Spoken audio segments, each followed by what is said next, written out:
स्वागत है आपका अपने चैनल माय हिंदी टीचर में। आज मैं आपको मल्हार क्लास 7 की हिंदी पुस्तक से पाठ 4 पानी रे पानी का प्रश्नोत्तर बताने जा रही हूँ बच्चों। चलिए हम लोग प्रश्नोत्तर करेंगे। पाठ को हमने पढ़ लिया है। चलिए एक एक प्रश्न को देखेंगे। देखिए यहाँ पर लिखा है, अब आइए हम इस पाठ को थोड़ा और निकटता से समझते हैं। आगे दी गई गतिविधियां इस कार्य में आपकी सहायता करेंगी। मेरी समझ से निम्नलिखित प्रश्नों का सही उत्तर कौन सा है, उसके सामने तारा बनाइए। कुछ प्रश्नों के एक से अधिक उत्तर भी हो सकते हैं। हो सकता है बच्चों आपको देखने में थोड़ी बहुत कठिनाई हो रही हो, तो आप लोग एक काम कीजिएगा, क्योंकि मैं थोड़ा सा इसको जूम कर रही हूँ तो ये थोड़ा धुंधला हो रहा है, तो आप लोग अपनी बुक निकाल के बैठिएगा ताकि आपको समझ में आसानी से आ जाएगा। पहला है, हमारा भूजल भंडार निम्नलिखित में से किससे समृद्ध होता है। 4 ऑप्शन दिया हुआ है। भूजल यानी हमारी धरती में जो जल का भंडार है उसके बारे में है। नल सूख जाने से, पानी बरसने से, तालाब और झीलों से, बाढ़ आने से। तो देखिए इसका सही ऑप्शन है पानी बरसने से, तालाब और झीलों से। उसके आगे स्टार बना दीजिए, मैंने यहाँ टिक लगा दिया है। दूसरा प्रश्न है बच्चों, निम्नलिखित में से कौन सी बात जल चक्र से संबंधित है। 4 ऑप्शन दिया हुआ है। पहला है जल वर्षा जल का संग्रह करना। दूसरा है समुद्र से उठी भाप का बादल बनकर बरसना। तो यहाँ पर देखिए ये, और तीसरा है नदियों का समुद्र में जाकर मिलना। और चौथा है बरसात में चारों ओर पानी ही पानी दिखाई देना। तो यहाँ पर दोनों उत्तर सही है, इसलिए दोनों के आगे स्टार बना दीजिएगा। मैंने यहाँ टिक लगा दिया है बच्चों, क्योंकि समुद्र से उठी भाप का बादल पानी बनकर के बरसता है। तीसरा नंबर है, इस बड़ी गलती की सजा अब हम सबको मिल रही है। यहाँ किस गलती की ओर संकेत किया जा रहा है। तो पहला है जल चक्र की अवधारणा को न समझना, आवश्यकता से अधिक पानी का उपयोग करना, आवश्यकता से अधिक पानी, अरे तालाबों को कचरे से पाट कर समाप्त करना, और भूजल भंडारण के विषय में विचार न करना। तो सही बात है बच्चों, जब बरसात होती है तब हम सोचते हैं अगर हम शुरू से ही रेन वाटर हार्वेस्टिंग का उपयोग करें, और हमें पता है कि इतने महीने तक बारिश होगी और हमको उसका जल का संचयन कर लेना है ताकि हम साल भर पानी की कमी हमें ना हो। तो अगर हम ऐसी तैयारी करेंगे तो हमें कोई परेशानी नहीं होगी। लेकिन हम जब प्यास लगती है तब कुआं खोदने वाली कहावत बिल्कुल सही है कि जब पानी की कमी महसूस होती है तभी हमें यह जल का भंडारण याद आता है। तो यहाँ पर इसके 2 ऑप्शन सही हैं। तालाबों को कचरे से पाट कर समाप्त करना। आजकल मकान बनाने और फ्लैट बनाने की इतनी अधिक जल्दी मची हुई है कि जहाँ तालाब है, पानी का जो स्रोत है, उसको मिट्टी कचरा डाल के पाट करके उस पर मकान बना लिया जाता है। तो ये देखिए सबसे बड़ा पॉइंट यहाँ पर ये भी है कि तालाबों की कमी होती जा रही है, कचरे से पाट कर समाप्त किया जा रहा है। और भूजल भंडारण के विषय में विचार न करना, यानी जब समय नहीं रहता है, जब जल रहता है तब हम ध्यान नहीं देते हैं, और जैसे ही पानी की कमी होती है गर्मी में, हम चारों तरफ हाय तौबा मचाने लगते हैं। तो इसका मतलब यही कि तालाबों को कचरे से पाट कर समाप्त करना, भूजल भंडारण के विषय में विचार न करना, ये दोनों ऑप्शन सही है। मैंने दोनों पर निशान लगा दिया है। आप देखिए बच्चों, अब अपने मित्रों के साथ संवाद कीजिए, कारण बताइए आपने उत्तर यही वाले क्यों चुने। कौन से उत्तर मिलकर करें मिलान कि आपको ये उत्तर क्यों सही लगे। क्योंकि सही बात है कि अगर देखिए सारे कारण जेन्युइन है। पानी, यहाँ पर पहले का उत्तर है कि हमारा भूजल भंडार निम्नलिखित में से किससे समृद्ध होता है। तो सही उत्तर सभी सही ही कहेंगे कि पानी बरसने से हमारा भूमि का जो जल का भंडार है धरती का, वो बढ़ता है, समृद्ध यानी खूब बढ़ता है, और तालाब और झील भर जाते हैं, ये भी सही है। दूसरा इसका ये भी है कि जल चक्र से संबंधित है कि पानी की बात की किससे संबंधित है। तो जल चक्र से संबंधित समुद्र से उठी भाप का बादल बनकर बरसना, नदियों का समुद्र में जाकर मिलना, ये दोनों जल चक्र से संबंधित है। और तीसरा वाला हो गया कि इस बड़ी गलती की सजा अब हमको मिल रही है। तो मिलेगी क्यों नहीं, हमने नुकसान किया। देखिए हम पानी को, बाल्टी से हमें नहाना चाहिए तो हम नल को खुला छोड़ देते हैं, पानी गिरता रहता है, हम नहाते रहते हैं। आज हम आज में जी रहे हैं, हमें नहीं पता कल क्या होगा। लेकिन अगर आपको पता चल गया है कि गर्मी में जो परेशानी आती है, आप उसको देखकर अगर समझदारी से काम लेंगे तो आप पानी की एक बूंद भी नहीं बर्बाद करेंगे। नल का जो टपकता हुआ पानी है आप उसको भी संचित कर लेंगे। आपके जो घरों में आरओ लगा हुआ है उसका जो पानी है आप उसको भी स्टोर कर लेंगे। उसका भी कुछ न कुछ तरीका निकालेंगे। तो आप पानी को बर्बाद नहीं होने दें बच्चों। आप देश के युवा हैं, देश के भविष्य हैं। अगर आपके जैसे बच्चे पानी के लिए सचेत हो गए तो वह दिन दूर नहीं जब भारत में पानी की कभी कमी नहीं होगी, चाहे गर्मी हो, चाहे सर्दी हो या बरसात का मौसम हो। मिलकर करें मिलान। चलिए इसको मिलाते हैं। पाठ में से कुछ शब्द समूह या संदर्भ चुनकर स्तंभ 1 में दिए गए हैं और उनका अर्थ स्तंभ 2 में दिया गया है। अपने समूह में इन पर चर्चा कीजिए और रेखा खींचकर सही मिलान कीजिए। तो बच्चों देखिए, वर्षा जल संग्रहण, यानी इसका मतलब है वर्षा के जल को प्राकृतिक अथवा कृत्रिम रूप से मानवीय प्रयासों से धरती में संग्रह करना। कैसे करेंगे बच्चों? रेन वाटर हार्वेस्टिंग से। जगह जगह जितने मकान, जितने फ्लैट नहीं बन रहे उससे अधिक रेन वाटर हार्वेस्टिंग का सिस्टम बनना चाहिए। अगर ऐसा सिस्टम बनेगा तो पानी की कभी कमी नहीं होगी। और आप हमारे देश के युवा हैं, आप हमारे देश का भविष्य हैं। तो बच्चों आपसे इतना जरूर कहूंगी कि कोशिश कीजिए, अगर आप जाग गए, आप घरों में पानी बर्बाद मत होने दीजिए। आप रेन वाटर हार्वेस्टिंग के लिए परेशान कर दीजिए अपने अगल बगल, अड़ोस पड़ोस, जिसको भी देखिए जहां नहीं बना है वहां पर सबको सचेत कीजिए। आने वाले समय में पानी की कभी कमी नहीं होगी। देखिए यहाँ पर ये जल संग्रहण है, यानी वर्षा के जल को प्राकृतिक अथवा कृत्रिम रूप से मानवीय प्रयासों से धरती में संग्रह करना। जो हमारा पानी उड़कर वाष्प बन गया वो फिर से वापस आता है में हमारे पास, लेकिन अगर हम उसको स्टोर कर लेंगे तो वो पानी की कभी कमी नहीं होगी। जल संकट क्या है? जल संकट यानी जल की अत्यधिक कमी, पानी की कमी होना जल संकट। जल चक्र क्या है? जल चक्र है बच्चों समुद्र से उठी भाप का बादल बनकर पानी में बदलना, वर्षा के द्वारा पुनः समुद्र में मिल जाना। भूजल क्या है? भूजल, भू मतलब पृथ्वी, जल मतलब पानी। पृथ्वी का जो पानी है, जल है, जमीन के नीचे छिपा जल भंडार, यह है पृथ्वी का पानी। तो ये हो गया बच्चों मिलान वाली बात। चलिए पंक्तियों पर चर्चा करते हैं। इस पाठ में से चुनकर कुछ पंक्तियां नीचे दी गई, इन्हें ध्यान से पढ़िए और अपने सहपाठियों के साथ, सहपाठी मतलब साथ पढ़ने वाले यानी दोस्तों के साथ चर्चा कीजिए। पानी आता भी है तो बेवक्त। देश के कई हिस्सों में तो अकाल जैसे हालात बन जाते हैं। कुछ दिनों के लिए सब कुछ थम जाता है। अकाल और बाढ़ एक ही सिक्के के दो पहलू हैं। सही बात है, कभी कभी बहुत अधिक हो जाता है, कभी बिल्कुल नहीं होता है, लोग भूखों प्यासों मरने लगते हैं। और कभी इतना पानी हो जाता है कि पानी के मारे लोग बाहर नहीं निकल पाते हैं, कुछ काम नहीं कर पाते हैं, रोजी रोटी का अभाव हो जाता है। तो देखिए किसी भी चीज की अधिकता अच्छी नहीं होती है। तो आपको पहले से तैयारी कर लेनी होगी ताकि कोई नुकसान ना हो। अगला है सोच विचार के लिए। लेखक को एक बार पुनः पढ़िए, लेख को एक बार पुनः पढ़िए और निम्नलिखित के विषय में पता लगाकर लिखिए। तो इन प्रश्नों का उत्तर मैंने बना दिया है बच्चों। चलिए आपको लिखित में दिखा देती हूँ। पहले प्रश्न पढ़ लेते हैं हम लोग।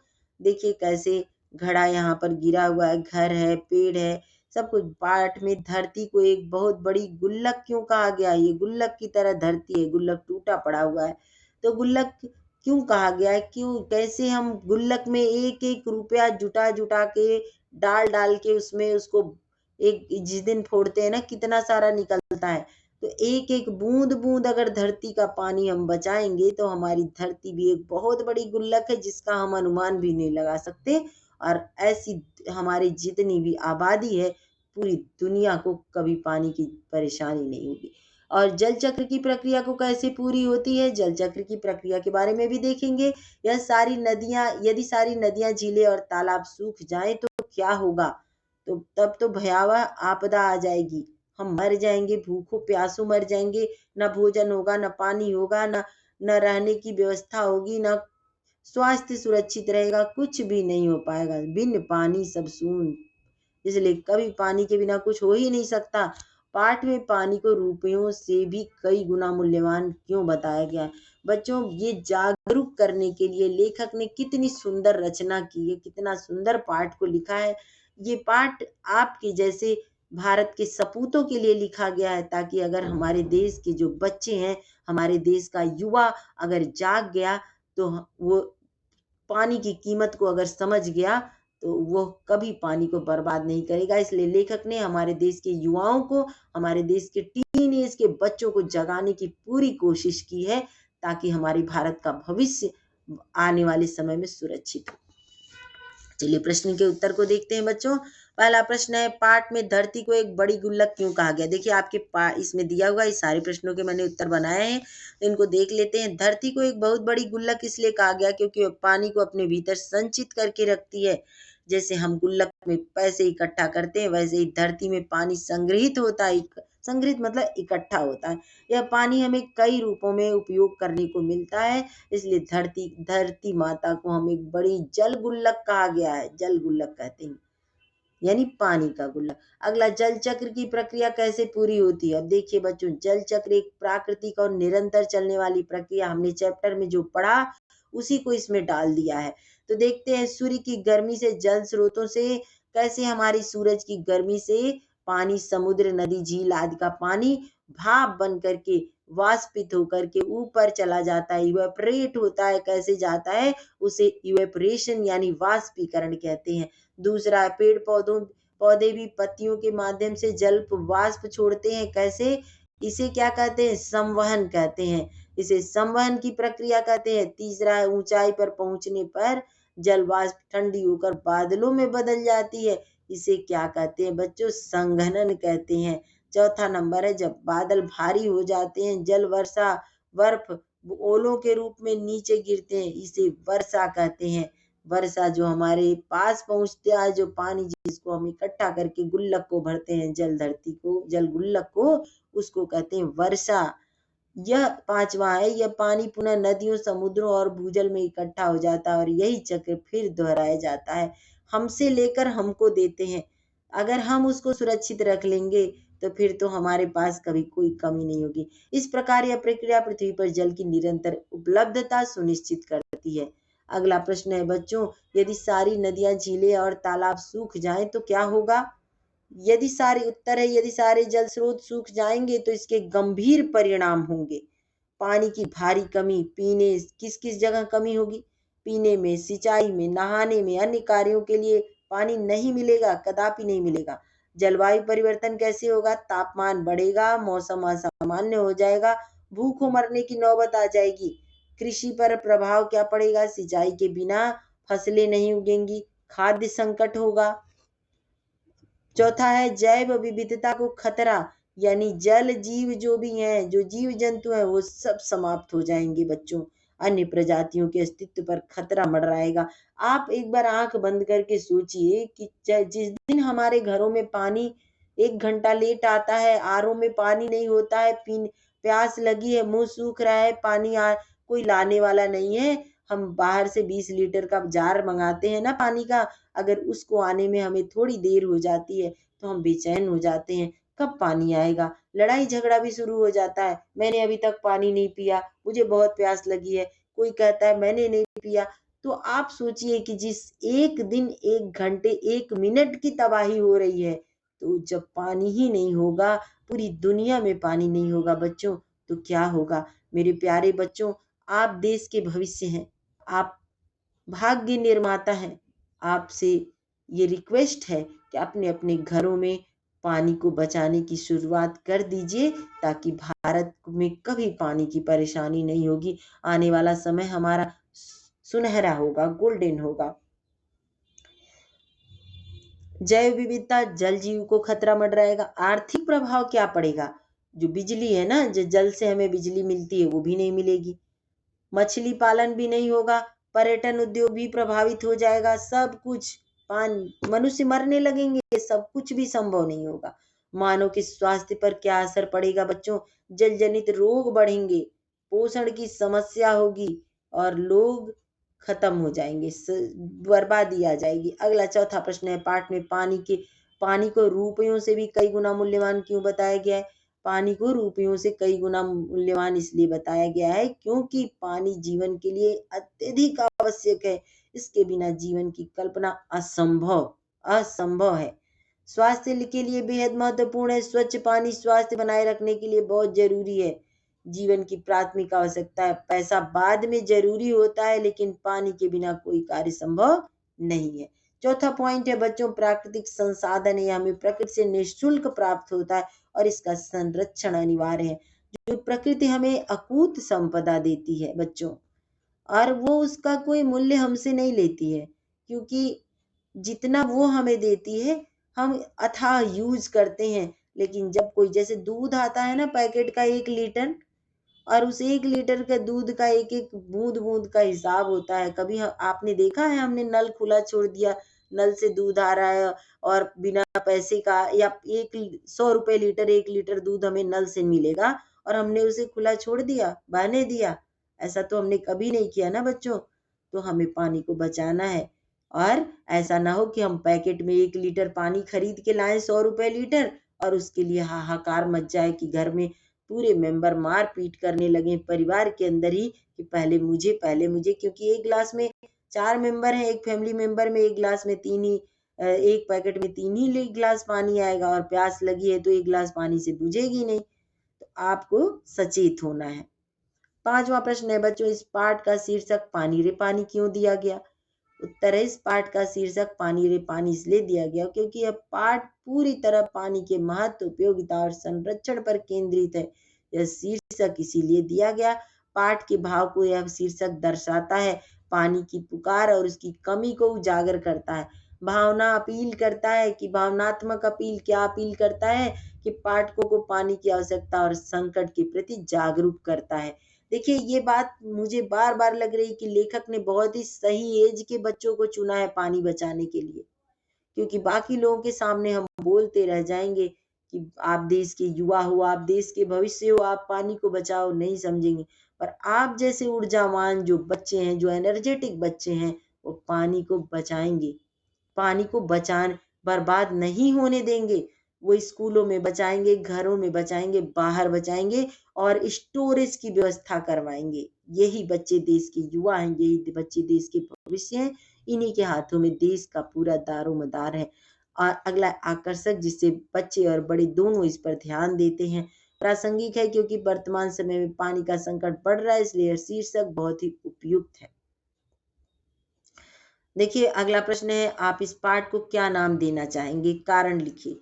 मैं तो यही लिखना चाहूंगी इस पाठ को, कि एक तो जीवन में पानी का महत्व, लेकिन मेरा सबसे पहला पॉइंट यही होगा, बिन पानी सब सून, पानी के बिना कुछ भी नहीं हो सकता। जब मैं आंख बंद करके एक बार को सोचती हूँ ना बच्चों, की पानी नहीं होगा तो क्या होगा, तो मन घबरा जाता है। कारण, यह नाम पाठ के मुख्य उद्देश्य को दर्शाता है, बिन पानी सब सून। इससे पाठक को तुरंत समझ में आता है कि यह पाठ पानी के महत्व और उसकी आवश्यकता से जुड़ा है। यह नाम सरल, स्पष्ट और विषय से जुड़ा हुआ है। सातवां क्या है, ये वाक्य है कि हमारी धरती भी इसी तरह की एक गुल्लक है, और हमारी धरती भी, देखिए बच्चों, यहाँ इंपॉर्टेंट लाइन, जरा आपका ध्यान इधर आकर्षित करना चाहूंगी, भी लिखा हुआ है, यह शब्दों की बात है ये। तो इसको देखिए कि यह धरती भी इसी तरह की एक गुल्लक है। कैसी गुल्लक है? भी लिखा है, भी पर ध्यान देंगे।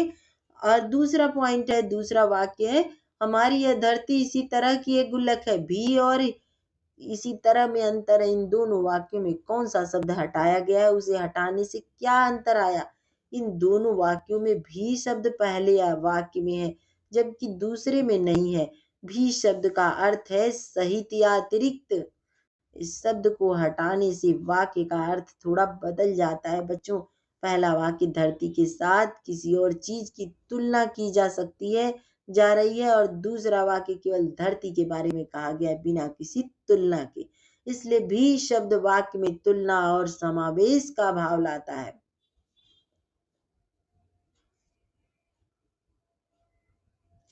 अगला है, देखते हैं शब्दों की बात पर बल देना। ये तो हो गया बच्चों। समानार्थी शब्द देख लेते हैं, ये पूरा कंप्लीट हो चुका है आपका। अभी हमने भी वाले जो उस बात पर बल देना बताया था, यहाँ पर देखिए, ये भी वाले, इन दोनों वाक्यों को ध्यान से पढ़िए। ये हमने कर लिया। पाठ में ऐसे कुछ और शब्द आए हैं, उपस्थिति के वाक्य में विशेष प्रभाव उत्पन्न करने वाले, पाठ से पढ़िए और इसी तरह के शब्दों वाले वाक्यों को चुन करके लिखिए। अब समानार्थी शब्द को देखते हैं। समानार्थी मतलब होता है बच्चों समान अर्थ वाले शब्द, समान अर्थ वाले ऐसे शब्द जो समान अर्थ को प्रकट करते हैं। देखिए नीचे दिए गए वाक्यों में रेखांकित शब्दों के स्थान पर समान अर्थ देने वाले उपयुक्त शब्द दिए गए हैं। इस कार्य के लिए आप बादल में से शब्द चुन सकते हैं। ये बादल बनाया, ये रहा बादल, बादल। इसमें से हमको शब्द चुनना है। चलिए चुनते हैं। क नंबर, सूरज की किरणें पड़ते ही फूल खिल उठे। सूरज यानी क्या है बच्चों? सूरज यानी दिनकर, भास्कर, सूर्य, दिवाकर। ये हो गया 4। दिनकर, दिवाकर, भास्कर, सूर्य, 4 हो गया। पहले आप नोट कर लीजिए, 4 हो गया सूरज का। दूसरा है बच्चों, अब मिटा देती हूँ दूसरा। दूसरा हो गया समुद्र का। समुद्र का पानी भाप। अब भाप का हम लोग खोजेंगे। भाप का क्या होता है बच्चों? भाप का होता है वाष्प, वाष्प। ये हो गया भाप का वाष्प। अब तीसरा देखेंगे बादल का। अचानक बादल गरजने लगे। बादल का क्या होगा? जलद, जल को धारण करने वाला। नीरद, नीर यानी पानी को धारण करने वाला। वारिद यानी वारी को धारण करने वाला। मेघ, मेघ यानी बादल ही होता है। तो ये सारा हो गया आपका 4 हो गया बच्चों। 5 हो गया, 1 2 नहीं 2 सॉरी वाष्प नहीं, ये वाला छोड़ दीजिएगा। ये 4 हो गए आपके बादल की पर्यायवाची। अब बचा बच्चों हवा का। हवा का हम लोग देख लेते हैं पर्यायवाची। यहाँ पर मैं इसलिए लगा रही हूँ कि आप अपनी से लिखिएगा ताकि आपको भी अच्छा लगेगा। हवा यानी होता है पवन। पवन यानी पवन का मतलब है समीर, वायु। देखिए वायु, पवन, समीर, ये 3 हो गया बच्चों आपका हवा का पर्यायवाची। तो ये आपको सब एक एक करके पर्यायवाची पता चल गया बच्चों। आगे देखते हैं। ये देखिए कितना सुंदर चित्र है। ये वाष्पोत्सर्जन का बहुत ही सुंदर चित्र दिखाया गया है यहाँ पर।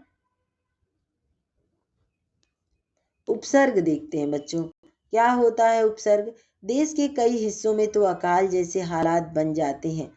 उपयुक्त वाक्य में रेखांकित शब्द में अ ने काल शब्द में जुड़कर एक नया अर्थ दिया है। काल का अर्थ है समय, मृत्यु, जबकि अकाल का अर्थ है कुसमय, सूखा। कुछ शब्दांश किसी शब्द के आरंभ में जुड़कर उसके अर्थ में परिवर्तन कर देते हैं या कोई विशेषता उत्पन्न कर देते हैं और इस प्रकार नए शब्दों का निर्माण करते हैं। इस तरह के शब्दांश उपसर्ग कहलाते हैं। आइए कुछ और उपसर्गों की पहचान करते हैं। देखिए यहाँ पर कितने सारे उपसर्ग हैं। यहाँ पर देखिए बच्चों देश लगा हुआ है। देश बीच में सेंटर में देश है। तो यहाँ पर देश को में हमने क्या जोड़ा? प्र। देश में प्र जोड़ दिया, प्रदेश बन गया। देख लीजिए देश में बहुत ही सुंदर है। देश में प्र जोड़ दिया, प्रदेश बन गया।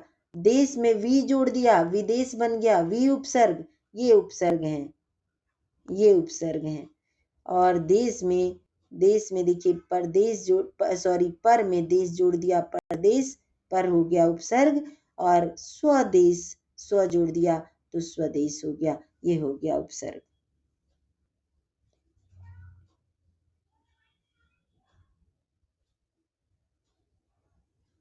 ये हो गया उपसर्ग आपका।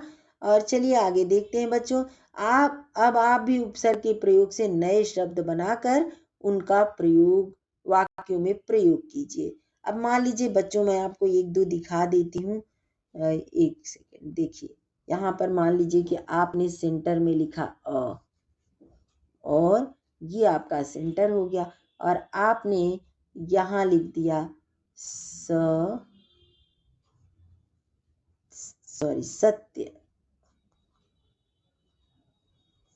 सत्य। अब आप जोड़ दिए, आगे आ गया, हो गया असत्य।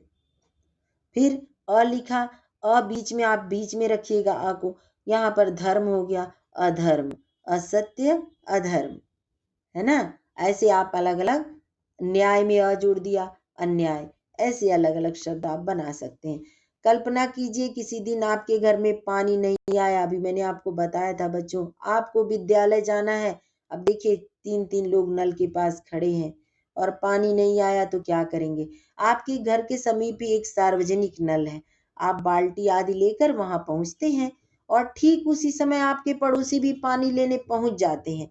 आप दोनों ही अपनी अपनी बाल्टी पहले भरना चाहते हैं। ऐसी परिस्थिति में आपस में किसी प्रकार का विवाद तू मैं ना हो, यह ध्यान में रखते हुए 5 संदेश वाक्य स्लोगन तैयार कीजिए। आपको स्लोगन लिखना है, जल है तो कल है, जल ही जीवन है, बिन पानी सब सून। अच्छा मैं लिख देती हूँ आपके लिए अभी। यहाँ देखिए सूरज, समुद्र, बादल, हवा, धरती, फिर बरसात की बूंदें और फिर बहती हुई एक नदी और उसके किनारे बसा तुम्हारा हमारा घर, गांव या शहर। इस वाक्य को पढ़कर आपके सामने कोई एक चित्र उभर आया होगा। उस चित्र को बनाकर उसमें रंग भरिए। बच्चों आपको यहाँ पे रंग को भरना है, लेकिन जब तक आपने ये स्लोगन लिखने के लिए कहा है तो मेरे मन में एक दो स्लोगन आए हैं, मैं यहाँ लिख देती हूँ आपको इसी बॉक्स में, आप देख लीजिएगा। जल ही जीवन है।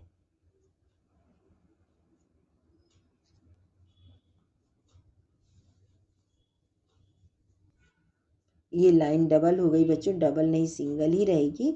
जल ही जीवन एक हो गया। दूसरा देखिए, जल है तो कल है।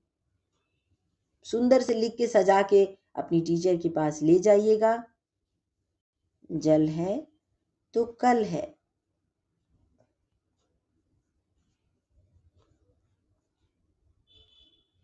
अगला है, बिन पानी सब सून।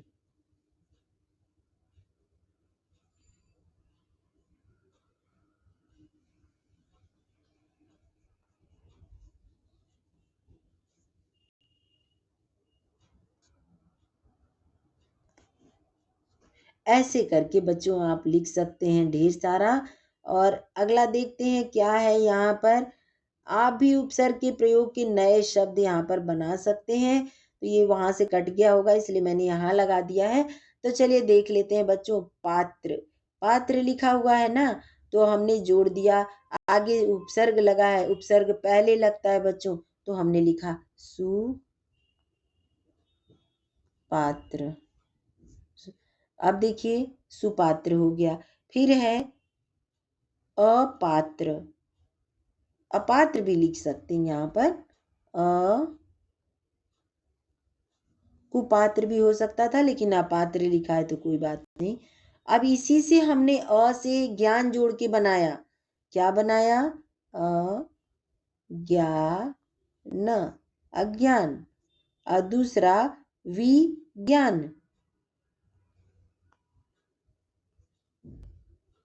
कंप्लीट हो गया ना बच्चों। सुपात्र, पात्र, अज्ञान, विज्ञान। देखिए कितना आसान, कितना अच्छा लगता है जब हमें कुछ आता है तो। पाठ से आगे आपकी बात, धरती गुल्लक में जलराशि की कमी न हो इसलिए आप क्या क्या प्रयास कर सकते हैं अपने सहपाठियों के साथ चर्चा करके लिखिए। धरती की गुल्लक में जलराशि की कमी न हो तो बच्चों आपको सब पता है। आप पानी को बचाएंगे, नल खोल करके नहीं छोड़ेंगे, आप बाल्टी के जल का प्रयोग करेंगे, तो ऐसे जल को बचा सकते हैं। दूसरा है, इस पाठ में छोटे से खंड में जल चक्र की प्रक्रिया को प्रस्तुत किया गया है। उस खंड की पहचान करें और जल चक्र को चित्र के माध्यम से प्रस्तुत करें। आपकी पुस्तक में यहाँ पर सारे चित्र दिए हुए हैं बच्चों, बहुत सुंदर ढंग से दिया है। देखिए जल चक्र का यहाँ पर मैंने आपको दिखाया था। ये देखिए जल चक्र का चित्र कितना सुंदर दिया है, वाष्प उत्सर्जन का। यहाँ पर देखिए तो आप कैसे समुद्र है, कैसे पानी जा रहा है, कैसे बादल से बारिश हो रही है, आप ऐसा चित्र बना सकते हैं। आगे देखते हैं। अपने द्वारा बनाए गए जल चक्र के चित्र का विवरण प्रस्तुत कीजिए। आपने जो चित्र बनाया उसको दिखाइए। पानी रे पानी। अब देखिए बच्चों कहाँ कहाँ पानी की जरूरत पड़ती है। नीचे हम सबकी दिनचर्या से जुड़ी कुछ गतिविधियों के चित्र हैं, उन चित्रों पर बातचीत कीजिए तो धरती पर पानी के संकट को कम करने में सहायक है। और उन चित्रों पर भी बात करें जो पानी की गुल्लक को जल्दी ही खाली कर रहे हैं। तो देखिए यहाँ पर देखिए नल। देखिए ये बाल्टी से पानी से जो बच्चा नहा रहा है, इसका मतलब है कि ये जल को बचाने वाली बात है। यहाँ पर देखिए पानी, पौधों को पानी एक छोटे से फव्वारे से, जो हजार पानी में डालने वाला बर्तन आता है, उससे डाला जा रहा है। पानी को देखिए, आरओ का पानी है, नल को निकाल कर पानी को अच्छे से यूज किया जा रहा है। लेकिन यहाँ पर देखिए नल खुला छोड़ दिया गया है, बाल्टी में पानी गिर रहा है, ब्रश कर रहा है कोई, देखिए पानी यहाँ पर गिर रहा है। यहाँ पर देखिए पाइप से स्कूटी को धोया जा रहा है। तो सब जगह ऐसा एक दिन हो जाएगा, पानी की इतनी कमी हो जाएगी बच्चों, कि स्कूल कॉलेज सब खाली रहेंगे। कहीं से पानी नहीं होगा, कोई कुछ कहीं नहीं जा पाएगा, कुछ काम संभव नहीं हो पाएगा। सभी को अपनी आवश्यकता के अनुसार पर्याप्त पानी कैसे मिले, इस विषय पर एक परिचर्चा का आयोजन करें। परिचर्चा के मुख्य बिंदुओं को आधार बनाते हुए रिपोर्ट तैयार करें। दैनिक कार्यों में पानी, क्या आपने कभी यह जानने का प्रयास किया कि आपके घर में एक दिन में औसतन कितना पानी खर्च होता है? अपने घर में पानी के उपयोग से जुड़ी एक तालिका बनाइए। इस तालिका के आधार पर पता लगाइए घर के कार्यों में एक दिन में लगभग कितना पानी खर्च होता है। बाल्टी, घड़े या किसी अन्य बर्तन में मापक बना सकते हैं। मान लीजिए आपके घर की एक बाल्टी 20 लीटर की है, 15 लीटर की है, 10 लीटर की है, तो आप उसी से अनुमान लगाइए। आप एक दिन में 6 लीटर पानी पीते हैं, 5 लीटर 5 बॉटल पानी पीते हैं, तो आप उसका अंदाजा उसी से लगा सकते हैं कि बाकी फैमिली मेंबर हैं तो वो कितने बॉटल पीते हैं। उससे 1 लीटर की एक बॉटल है तो कितने हमने पानी पीने में यूज किया, और कितना नहाने में, एक बाल्टी में नहाए, 2 बाल्टी में कितने बाल्टी पानी में हमने कपड़ा धोया।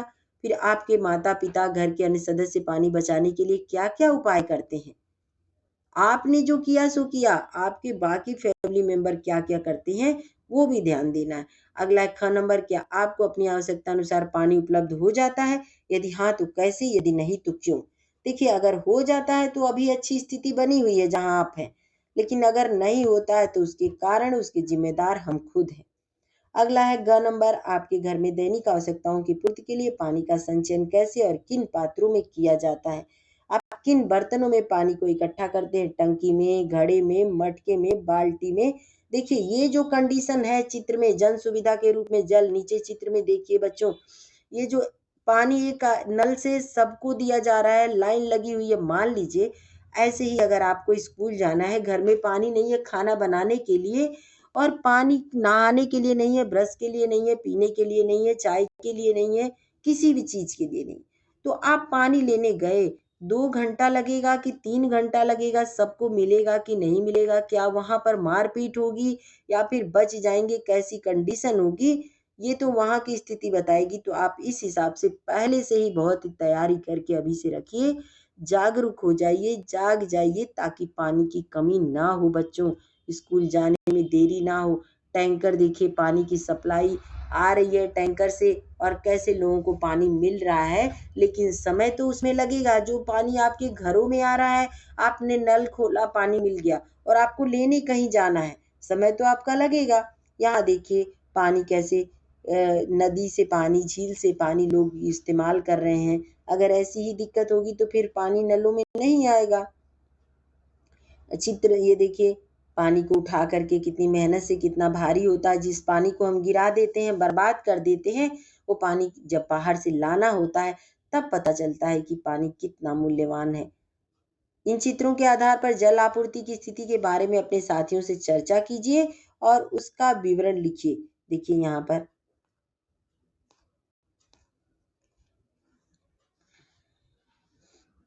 चलिए बच्चों, ये पाठ आपका यहाँ पे थोड़ा और रह गया है, देख लेते हैं। बिन पानी सब सून, बात सही है, बिल्कुल सही है।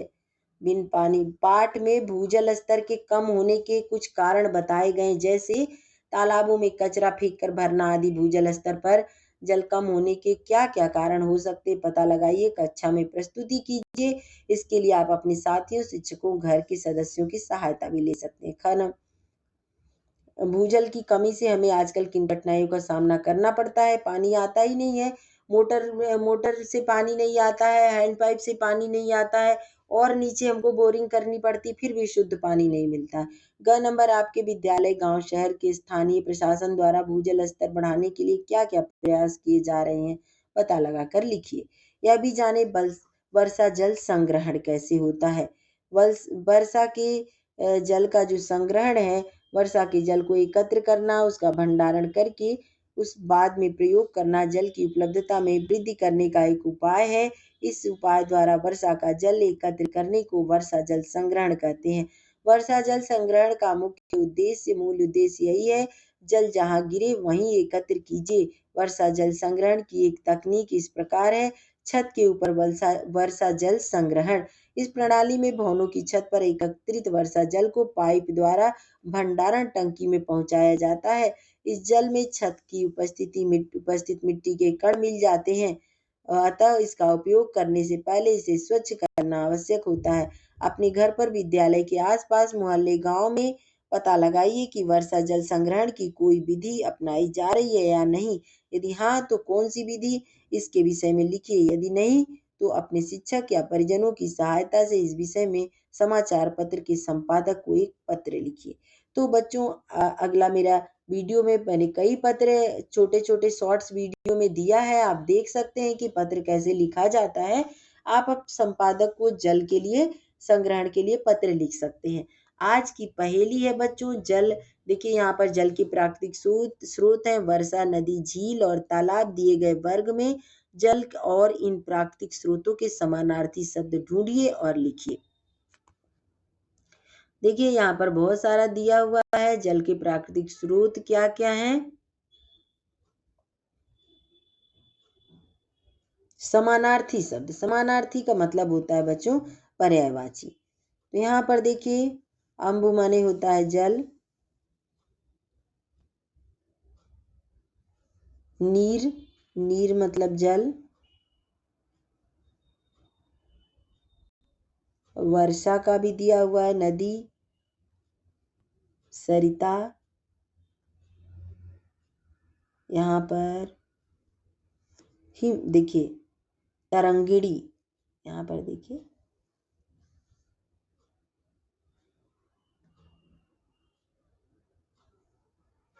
खोजना होगा बच्चों, ऐसे तो नहीं, लेकिन हाँ इसमें सब मिल जाएगा।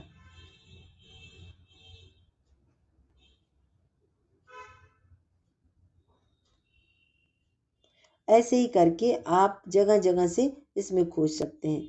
चलिए, और यहाँ पर खोजबीन के लिए पानी से संबंधित गीत या कविताओं का संकलन कीजिए। इनमें से कुछ को अपनी कक्षा में प्रस्तुत कीजिए। इसके लिए आप अपने परिजनों एवं शिक्षक अथवा पुस्तकालय या इंटरनेट की सहायता भी ले सकते हैं। झरोखे से अपने तालाबों और नदियों से रिसकर धरती रूपी गुल्लक में जमा होने वाले पानी के संबंध में यह रोचक लेख पढ़ा। अब आप तालाबों के बनने के इतिहास के विषय में अनुपम मिश्र के एक लेख पाल के किनारे रखा इतिहास का अंश पढ़िए। ये जो पानी रे पानी आपका पाठ है, इसको भी अनुपम मिश्र ने लिखा है। और अनुपम मिश्र जी का ये की रचना, ये भी पाल के किनारे रखा इतिहास, तो इसको भी पढ़ लेते हैं। अच्छे अच्छे काम करते जाना, राजा ने कुड़न किसान से कहा था। कुड़न, बुढ़ान, सरमन और कोराई थे चार भाई। चारों सुबह जल्दी उठकर अपने खेत पर काम करने जाते। दोपहर को कुड़न की बेटी आती पोटली में खाना लेकर। एक दिन घर से खेत जाते समय बेटी को एक नुकीले पत्थर से ठोकर लग गई। उसे बहुत गुस्सा आया। उसने अपने दरांती से उस पत्थर को उखाड़ने की कोशिश की, पर लो, उसकी दरांती तो पत्थर पर पड़ते ही लोहे से सोने में बदल गई और फिर बदलती जाती है। इस लंबे किस्से की घटनाएं बड़ी तेजी से। पत्थर उठाकर लड़की भागी भागी खेत पर आती है, अपने पिता और चाचाओं को सब कुछ एक सांस में बता देती है। चारों भाइयों की सांस भी अटक जाती है। जल्दी जल्दी सब घर लौटते हैं। उन्हें मालूम पड़ चुका है कि उनके हाथ में कोई साधारण पत्थर नहीं, पारस है। वे लोहे की जिस चीज को छूते हैं वह सोना बनकर उनकी आंखों में चमक भर जाता है। देखिए बच्चों, पारस पत्थर के बारे में कहा जाता है कि पारस जिस चीज को छू देगा वो सोना बन जाएगा। तो देखिए आगे पढ़ते हैं। पर आंखों की यह चमक ज्यादा देर तक टिक नहीं पाती। पर आंखों की यह चमक ज्यादा देर तक टिक नहीं पाती। कुड़न को लगता है कि देर सवेर राजा तक यह बात पहुंची जाएगी, तब पारस छिन जाएगा, पारस पत्थर छिन जाएगा। तो क्या यह ज्यादा अच्छा नहीं होगा कि वे खुद जाकर राजा को सब कुछ बता दें? किस्सा आगे बढ़ता है। फिर जो कुछ घटता है वह लोहे को नहीं बल्कि समाज को पारस से छुआने का किस्सा बन जाता है। राजा न पारस लेता है न सोना, सब कुछ कुड़न को वापस देते हुए कहता है, जाओ, इससे अच्छे अच्छे काम करते जाना, तालाब बनाते जाना। यह कहानी सच्ची ऐतिहासिक है नहीं मालूम, पर देश के मध्य भाग में एक बहुत बड़े हिस्से में यह इतिहास को अंगूठा दिखाती हुई लोगों के मन में रमी हुई है। यहीं के पाटन नामक क्षेत्र में चार बहुत बड़े तालाब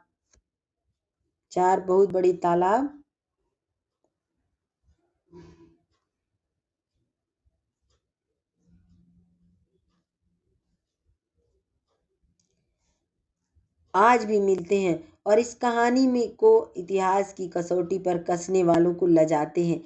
चारों तालाब इन्हीं चारों भाइयों के नाम पर हैं। बूढ़ा सागर, मझगवां में सरमन सागर, कुआंग्राम में कोराई सागर तथा कूडम गांव में कुंडम सागर। सन 1907 में गजेटियर के माध्यम से इस देश का इतिहास लिखने के लिए घूम रहे एक अंग्रेज ने इस इलाके में कई लोगों से यह किस्सा सुना था, फिर देखा परखा था। इन चार बड़े तालाबों को, तब भी सरमन सागर इतना बड़ा था, उसके किनारे पर 3 बड़े-बड़े गांव बसे थे और तीनों गांव इस तालाब को अपने-अपने नामों में बांट लेते थे, पर वह विशाल तालाब तीनों गांवों को जोड़ता था और सरमन सागर की तरह स्मरण किया जाता था। इतिहास ने सरमन, बुढ़ान, कोराई और कूडन को याद नहीं रखा, लेकिन इन लोगों ने तालाब बनाए और इतिहास को उनके किनारे पर रख दिया था। देश के मध्य भाग में ठीक हृदय में धड़कने वाला यह किस्सा दक्षिण, उत्तर दक्षिण, पूर्व पश्चिम चारों तरफ किसी न किसी रूप में फैला हुआ मिल सकता है और इसी के साथ मिलते हैं सैकड़ों हजारों तालाब। इनकी कोई ठीक गिनती नहीं है या अनगिनत तालाबों को गिनने वाले नहीं, इन्हें तो बनाने वाले लोग आते रहे और तालाब बनते रहे। किसी तालाब को राजा ने बनाया तो किसी को रानी ने, किसी को किसी साधारण गृहस्थ ने तो किसी को किसी असाधारण साधु संत ने। जिस किसी ने भी तालाब बनाया वह महाराज या महात्मा ही कहलाया। एक कृतज्ञ समाज तालाब बनाने वालों को अमर बनाता था और लोग भी तालाब बनाकर समाज के प्रति अपनी कृतज्ञता ज्ञापित करते थे। पानी रे पानी पाल के किनारे रखा इतिहास में आपको कौन कौन सी बातें समान लगी, उनके विषय में अपने सहपाठियों के साथ चर्चा कीजिए। देखिए, सबसे ज्यादा इम्पोर्टेंट है पानी का महत्व। राजा ने सोना न लेकर पानी का तालाब बनाने के लिए कह दिया, तो इसका मतलब है धन से ज्यादा, रुपए पैसे से ज्यादा महत्व पानी का है। बिन पानी सब सून। तो इसलिए बच्चों, पानी मुंह में एक बूंद अगर पानी नहीं तो जीवन नहीं। कहते हैं जिंदगी की एक बूंद जरूरी होती है, वैसे पानी की एक बूंद बहुत जरूरी होती है। जल है तो कल है, जल ही जीवन है। चलिए बच्चों, इस पाठ को मैं यहीं समाप्त करती हूँ और अगर आपको ये चैप्टर अच्छा लगे तो जरूर सब्सक्राइब कर लीजिएगा, लाइक कमेंट करना शेयर करना नहीं भूलिएगा बच्चों। मुझे जरूर बताइएगा कि मैं आपका ये वीडियो आपको कैसा लगा, ताकि आपके लिए अगला वीडियो बनाऊं। धन्यवाद।